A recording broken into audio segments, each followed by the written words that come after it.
कंठे धरिला कृष्णमणी अवघा जने प्रकाश. मी कृष्णमणी कंठात धारण केल्यामुळं अज्ञानाचा अंधकार संपला आणि ज्ञानाचा प्रकाश जीवनात आला. अवघा जने प्रकाश, कारण कृष्ण चैतन्य हे प्रकाशमय आहे. सच्चिदानंद रूपाय विश्वोत्पत्त्यादि हेतवे तापत्रय विनाशाय श्रीकृष्णाय वयं नमः. सदचित आनंद ज्या परमात्म्याचं स्वरूप आहे, काय त्या परमात्म्याचं तेज आहे महाराज. तुझे निर्ळे कोटी चंद प्रकाश, कमल नयन हास्य वदन, राजस सुकुमार मदनाचा पुतळा, रवी शशिकळा लोपने, चंद्र सूर्याचं तेज भिग पडावं, हे तेज त्या परमात्म्याचं आहे. कमल नयन हास्य वदन, काय चेहऱ्यावर हास्य आहे. नाही तर काही लोकांना हास्य कधी माहितीच नाही, कायम कपडाला आड्याच पडलेले हो. काही लोक हसण्याकरता सुद्धा क्लास लावतात. फोटोग्राफर म्हणतो स्माईल, बळच हसतो, फोटो असा निघतो, रडला असतात, बरा दिसला असता. पण भगवंताचं हास्य आहे. कमल नयन हास्य वदन हास्य. संत एकनाथ महाराज वर्णन करतात. चंद्राहुनी शीतळ, रविहुनी सोज्वळ, पेनेमध्ये केवळ विधिले.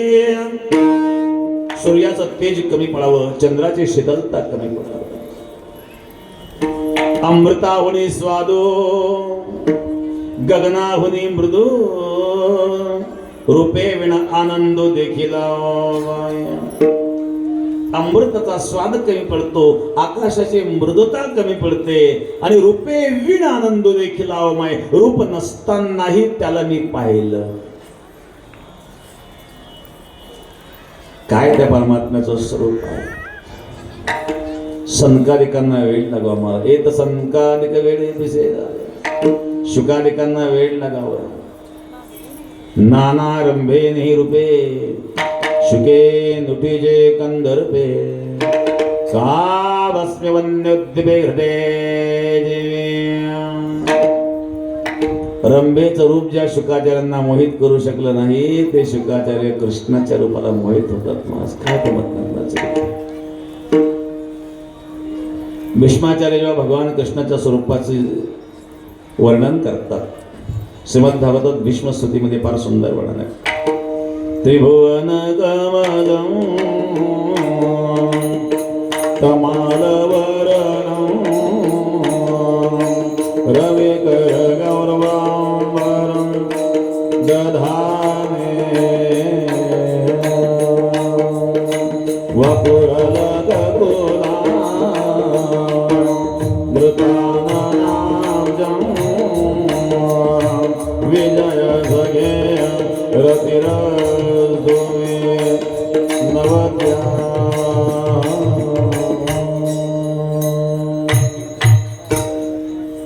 भीष्मस्तुती. त्रिभुवन कमलं तमाल वर्णम, या त्रिभुवनामध्ये ब्रह्मांडामध्ये जेवढे सुंदर पदार्थ आहेत सगळे सुंदर पदार्थ जरी एकत्रित केले तरी त्या परमात्म्याच्या स्वरूपाच्या सौंदर्याची बरोबरी होणार नाही, इतकं तो सुंदर आहे. कारण शुकाचार्यासारख्यांना वेड लावणार ते सौंदर्य आहे. रंभेचं रूप ज्या शुकाचार्यांना मोहित करू शकलं नाही ते कृष्णाच्या रूपाला मोहितच नाही. वर्हापीडं नटवर्वपुः कर्णयो कर्णिकारं विप्रदवास कनककपिशां वैजयन्तीं जमाला रन्ध्रान् वेणुरधर सुधया पूर्णङ्गोप वृन्दे वृन्दारण्यं स्वपदर्वणं प्राविशत् गीतकीर्ति वृन्दारण्यं स्वपदरमणा प्राविशत् गीतकीर्ति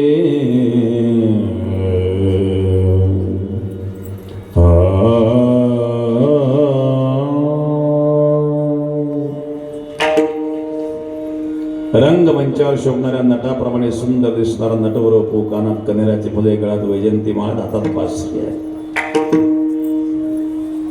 रंध्रान वेणुरधर सुधया, त्या वेणूच्या छिद्रात अधरामृत होते, हवाने पुंकित. रंध्रान वेणुर अधर सुधया, धरती ती धराहा धराया अमृतम न भवती ती अधरामृतम. धरा म्हणजे पृथ्वी, या पृथ्वीच्या पलीकडे जे अमृत आहे त्या वेणूच्या छिद्रात अमृत होते. त्यात रंध्रान वेणुरधर सुधया पूर्णङ्गोप वृन्दे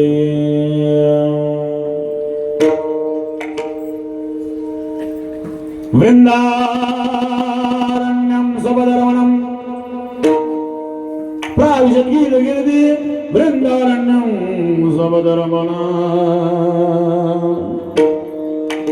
प्राविशत् गीतकीर्ति. त्या वेणूतून निघणारा स्वर तुझ्या मुरलीचा ध्वनी कल्पित पडला गाणे विव्हळ झाले अंतकरणी. मी घरधंदा विसरले आहारे सावरिया कैसी वाजवली मुरली.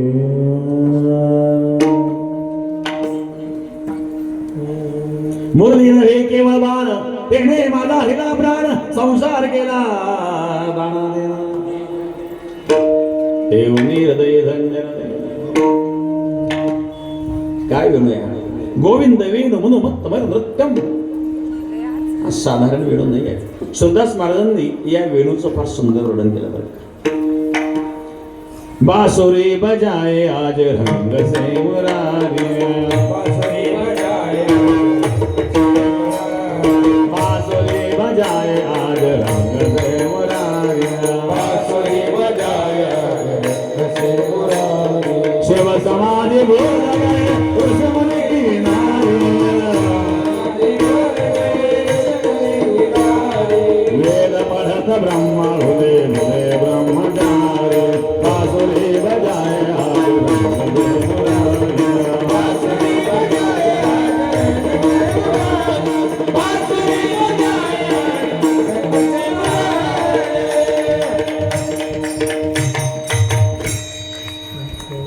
या वेणूचा स्वर कैलासामध्ये भगवान शिवाच्या कानावर गेला महाराज. भगवान शिवाने समाधी सोडून दिली, कारण समाधी सुखाच्याही पलीकडे आहे. वेणूचा स्वर आहे. सुरदास महाराज सांगताय शिव समाधी बोलले ऋषी मुनी की नारी, वीड पडत ब्रह्म फुले फुले ब्रह्मचारी.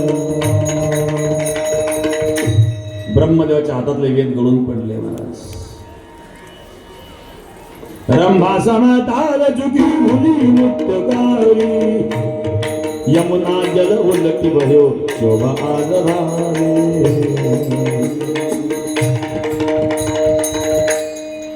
या वेणूचा स्वर रंभेच्या कानावर जेव्हा पडला, नृत्य करता करता रंभा समताल चुकायला लागली. रंभेला समही कळेना तालही कळेना. रंभा समताल चुकी भोले नृत्यकारी यमुना जल उल्लती भयो शोभा आज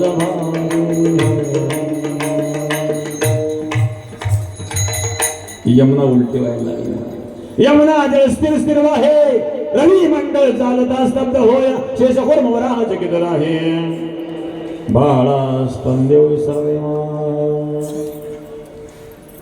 यमुना स्थिर झाली हा वेणू ऐकणाराच रूप माधुर्य आणि स्वर माधुर्याने मोहित करणारा तो कृष्ण मणीने माझ्या कंठात धारण केला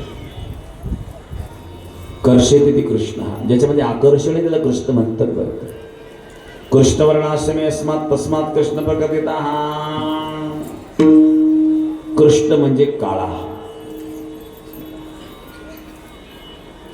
काळा म्हणजे काय रंगसंगती बघा दोन रंग एकत्रित केल्यानंतर तिसरा रंग तयार होतो लाल आणि पांढरा एकत्रित केला गुलाबी होतो लाल आणि पिवळा एकत्रित केला केशरी रंग होतो निळा आणि पिवळा एकत्रित केला हिरवा रंग तयार होतो पण हा नियम काळ्या रंगाला लागू होत नाही काळ्या रंगात लाल टाकलं तरी काळा निळा टाकलं तरी काळा हिरवा टाकलं तरी काळा पिवळा टाकलं तरी काळा सगळे रंग गिळतो तो काळा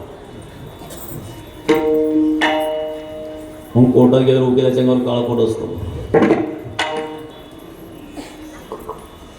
सगळ्या रंगाला गिळतो तो काळा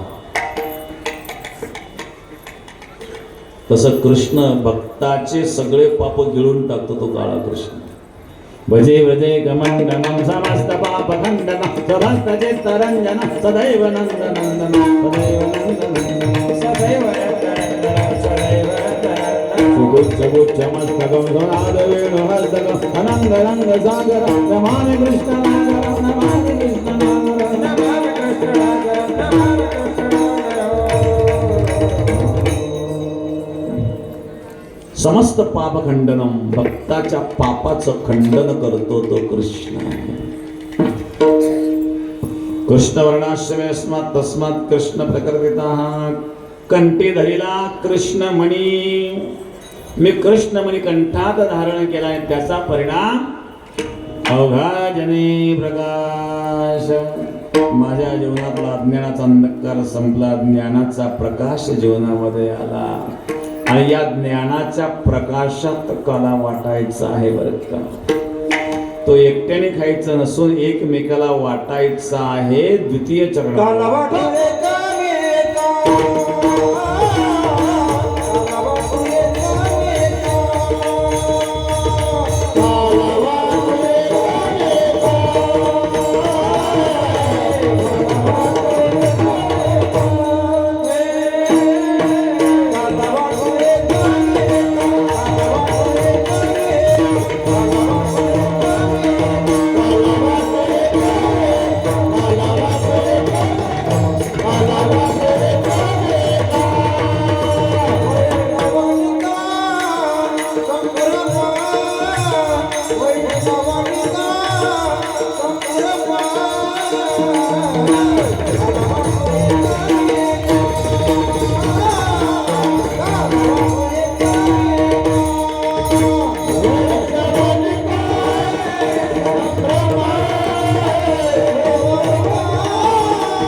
Raghunath